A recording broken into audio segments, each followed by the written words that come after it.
अस्सलामु अलैकुम वरहमतुल्लाहि वबरकातुह। मोहतरम भाइयों, बुज़ुर्गों और दोस्तों, ये हमारा इस्लाह मुआशरा का 1029वां सबक है। मोहतरम दोस्तों, CAB यानी सिटीज़नशिप अमेंडमेंट बिल, जिसको अब कानून बना दिया गया है, इसलिए अब वो होगा CAA सिटीज़नशिप अमेंडमेंट एक्ट।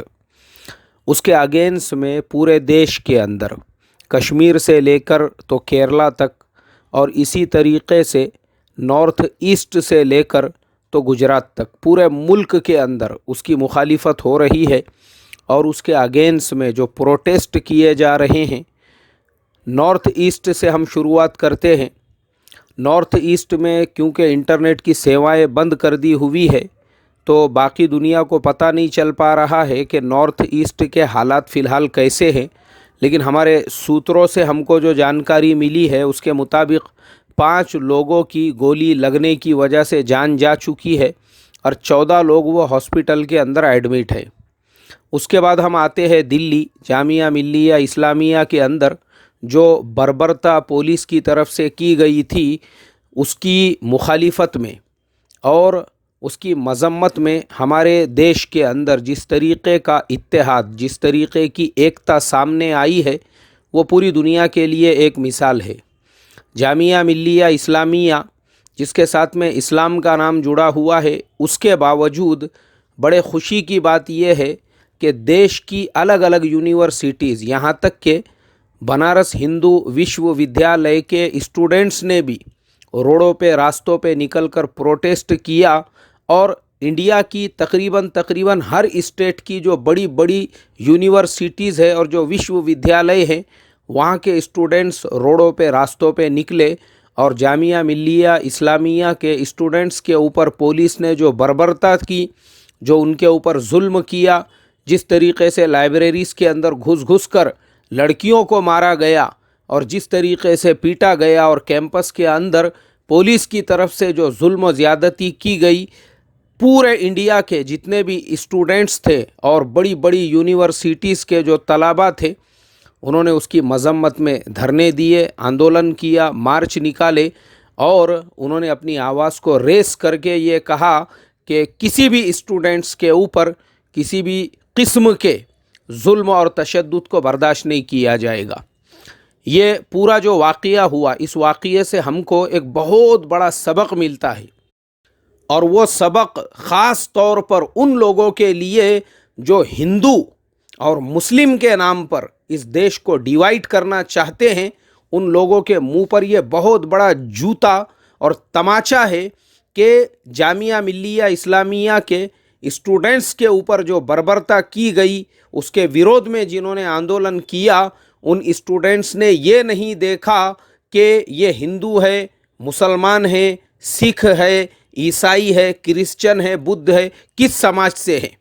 बल्कि हर स्टूडेंट्स ने ये देखा कि जुल्म एक स्टूडेंट पे हुआ तो दूसरा स्टूडेंट उसका दर्द लेकर रोड पे निकल गया। यहाँ तक कि सुबह में 4 बजे तक, हालांकि आप सोच सकते हैं दिल्ली के अंदर जो शिद्दत की सर्दी होती है, आप उसको इमेजिन भी नहीं कर सकते। बाकी इंडिया के जो लोग हैं वो सोच भी नहीं सकते उसके बारे में। और स्पेशली इस टाइम पर, यानी दिसंबर के इस मौके पर जो दिल्ली में शिद्दत की सर्दी होती है, उन स्टूडेंट्स ने बग़ैर किसी भेदभाव के सुबह में 4 बजे तक दिल्ली पुलिस हेडक्वार्टर का जो घेराव किया और जब 28 जामिया मिल्लिया के स्टूडेंट्स को उन्होंने रिलीज़ किया, उनको छोड़ा, उसके बाद वो सारे लड़के जो थे वो अपने अपने कैंपसों में गए, जिसमें DU यानी दिल्ली यूनिवर्सिटी के स्टूडेंट्स भी थे, उसके अंदर JNU उसके भी स्टूडेंट्स थे, सारे क्या सारे उसके बाद फिर अपने अपने कैंपसों की तरफ रवाना हो गए। उसके अलावा बनारस हिंदू विश्वविद्यालय और इसी तरीक़े से देश के अलग अलग विद्यालय जो है, अलग अलग यूनिवर्सिटीज़ के जो सारे स्टूडेंट्स ने जो पैगाम और जो मैसेज दिया, वो ये दिया कि अब हम 2002 वाले इंडियंस नहीं हैं, अब हम 92 और 93 वाले स्टूडेंट्स नहीं हैं, अब हमको हिंदू और मुस्लिम के नाम पर कोई बांट नहीं सकता। ये 2020 का इंडिया है और ये 2020 का न्यू ब्लड है और ये 2020 के न्यू इंडिया का न्यू जनरेशन है जो सिर्फ और सिर्फ इंडियन है। मैं ऐसे सारे स्टूडेंट्स को सैल्यूट करता हूं, सलाम करता हूं, रिस्पेक्ट करता हूं। तुम लोगों के लिए मेरे दिल में बहुत ज़्यादा इज्जत बढ़ गई जो तुमने धर्म के नाम पर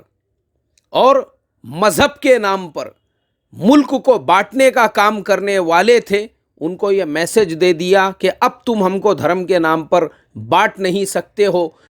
अब ये नया इंडिया है और इंडिया के अंदर ये नया सवेरा हो चुका है। मैं ऐसे तमाम स्टूडेंट्स को, देश के तमाम धर्म निरपेक्ष जो लोग हैं और तमाम जो सेक्युलर माइंड रखकर देश की एकता को मजबूत करने के लिए फ़िलहाल इत्तेहाद और इत्तेफाक और पूरी एकता के साथ में ये लड़ाई लड़ रहे हैं, उन सबको अपनी तरफ से सलाम और सैल्यूट करता हूँ। चूँकि मेरी तबीयत सही नहीं थी, इस वजह से मैं भी अभी फ़िलहाल भी बेड रेस्ट के ऊपर हूँ। 2 दिन से मैं सबक नहीं भेज सका था, लेकिन जो अपडेट्स है, जो अहम अपडेट्स है, वो मैं आपको देना ज़रूरी समझता हूँ। उसके अलावा हमारे देश में CAA जो बिल है उसके अगेंस्ट में और क्या क्या हुआ। ममता बनर्जी पश्चिम बंगाल की जो मुख्यमंत्री है, उन्होंने भी कल कोलकाता के अंदर बहुत बड़े जन आंदोलन के साथ में, बहुत बड़े जन सैलाब के साथ में एक रैली निकाली, जिसको खुद उन्होंने, उस रैली की जो मुखिया थी वो खुद थी और उन्होंने ऐलान किया कि हम पश्चिम बंगाल के अंदर ना CAA को लागू करेंगे और ना ही NRC को लागू करेंगे। इस देश के एक भी फर्द को अगर बंगाल के बाहर भेजना है तो वो ममता बनर्जी के नाश को उंगाल कर यहाँ से जाना पड़ेगा, वरना जब तक मैं जिंदा हूँ तो मैं मेरे बंगाल के एक नागरिक को भी बंगाल से बाहर निकलने नहीं दूंगी और उसको बंगाल से बाहर नहीं जाने दूंगी। ऐसे ही मेरे मोहतरम दोस्तों, देश के अलग अलग इलाकों के जो मुख्यमंत्रीज़ हैं, अलग अलग स्टेट्स के जो मुख्यमंत्रीज़ हैं, जहाँ पे बीजेपी की गवर्नमेंट्स नहीं है, उन सब ने ये ऐलान कर दिया है हम हमारे राज्यों के अंदर CAA को भी लागू नहीं करेंगे और हम हमारे स्टेट्स के अंदर NRC को भी आने नहीं देंगे। पश्चिम बंगाल की मुख्यमंत्री के साथ में पंजाब गवर्नमेंट तो ऑलरेडी पहले ही फैसला ले चुकी थी। राजस्थान के जो मुख्यमंत्री है अशोक गहलोत, उन्होंने भी इसका ऐलान कर दिया। MP की गवर्नमेंट तो ऑलरेडी पहले ही ऐलान कर चुकी थी। इसी तरीके से अलग अलग स्टेट्स में, यहाँ तक कि हमारे महाराष्ट्र के जो मुख्यमंत्री है माननीय उद्धव ठाकरे जी, आज उन्होंने भी प्रेस कॉन्फ्रेंस के अंदर बड़े ही दर्द के साथ में कहा कि जामिया मिल्लिया के स्टूडेंट्स के कैंपस में घुस कर जिस तरीके से पुलिस ने वहाँ पे फायरिंग की और जो मासूम बच्चे हैं उनके ऊपर लाठीचार्ज किया, जिस तरीके से लाइब्रेरी के अंदर तोड़फोड़ की, तो इस वाक़ये ने मुझे जलियांवाला बाग की याद दिला दी। यानी अमृतसर के अंदर अंग्रेज़ों ने, जनरल डायर ने जैसे फायरिंग का हुक्म दिया था और हमारे देश के कई जवान उस वक्त में शहीद हो गए थे, बेगुनाह लोगों के ऊपर फायरिंग की गई थी। तो माननीय मुख्यमंत्री जी, उन्होंने यही कहा कि इस वाक़ये ने मुझे जलियांवाला बाग की याद दिला दी। तो दोस्तों, ये सारी ख़बरें जो है ये तो हमारे देश की थी। अब हम आते हैं इंटरनेशनल इश्यूज़ पर। इंटरनेशनल लेवल पर भी हार्वर्ड यूनिवर्सिटी, ऑक्सफोर्ड यूनिवर्सिटी, वहाँ के स्टूडेंट्स ने भी जामिया मिल्लिया के स्टूडेंट्स के साथ में जो बर्बरता की गई है, कड़े अल्फाज के अंदर उसकी मजम्मत की। यहाँ तक कि हॉलीवुड के कुछ स्टार्स, उन्होंने भी कड़े शब्दों के अंदर इसकी मजम्मत की और उन्होंने कहा कि धर्म के नाम पर इंडिया अपने देश के अंदर ऐसा कोई एक्ट लागू नहीं कर सकता है और जामिया मिल्लिया के स्टूडेंट्स पे इस तरीक़े का जुल्म और इस तरीक़े की बर्बरता वो इंसानियत के ख़िलाफ़ है। जब हॉलीवुड के एक एक्टर ने एक्शन ले लिया तो उसके बाद में फिर हमारे जो बॉलीवुड के एक्टर्स हैं वो भी रोडों पर निकल गए, रास्ते पर निकल गए। महेश भट्ट साहब और उनके अलावा एक बहुत बड़ी लिस्ट है, वो सारे लोगों ने ट्विटर के ऊपर और प्रेस कॉन्फ्रेंसों के अंदर और बहुत सारों ने जामिया मिल्लिया जाकर उन स्टूडेंट्स के साथ में हमदर्दी का इजहार किया और उन्होंने भी ये कहा कि धर्म और मज़हब के नाम पर हमारा ये जो धर्मनिरपेक्ष देश है, जिसकी बुनियाद ही सेक्युलरिज़म के ऊपर और डेमोक्रेसी के ऊपर रखी गई थी, वहाँ पे मज़हब के नाम का कोई भी कायदा लागू नहीं किया जा सकता। उसके बाद इंटरनेशनल ख़बरों में अहम ख़बर वो ये है कि बांग्लादेश के जो फॉरेन मिनिस्टर है AK अब्दुल मोमिन,